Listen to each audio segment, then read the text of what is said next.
Type तीसरा helobial endosperm. Helobial endosperm लगभग 17% plant में इस प्रकार का एंडोस्पर्म पाया जाता है। यह प्रायः मोनोकाट प्लांट में पाया जाता है।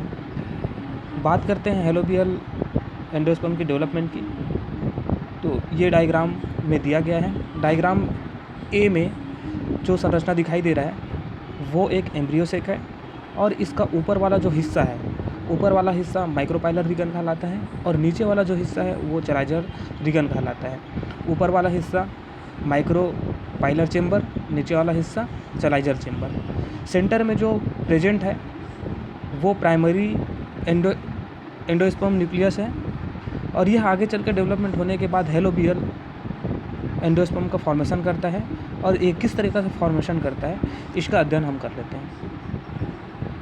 इसमें सबसे पहले कैरियोकाइनेसिस की प्रोसेस होती है, और कैरियोकाइनेसिस की प्रोसेस के साथ साथ साइटोकाइनेसिस की प्रोसेस भी होती है।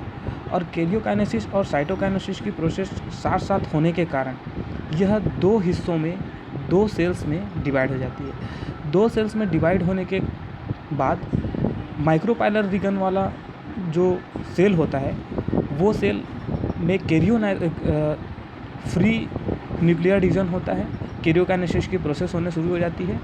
और नीचे वाला जो चलाइजर रिगन होता है वो छोटा होता है, और छोटा होने के कारण उसमें कम मात्रा में कैरियोकाइनेसिस की प्रोसेस होती है। दोनों हिस्सों में कैरियोकाइनेसिस की प्रोसेस स्टार्ट हो जाती है।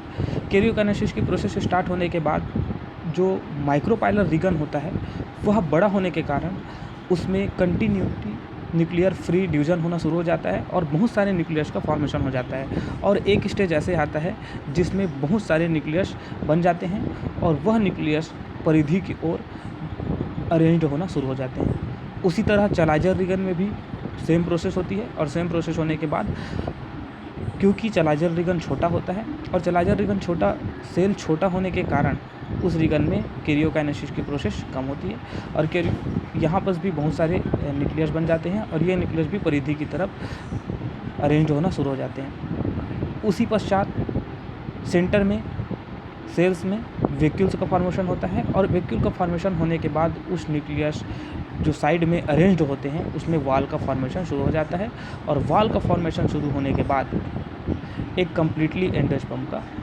फॉर्मेशन हो जाता है, और इसी एंडोस्पर्म को ही हेलोबियल एंडोस्पर्म के नाम से जाना जाता है। और इसी प्रकार से एंडोस्पर्म का टाइप्स कंप्लीट हुआ।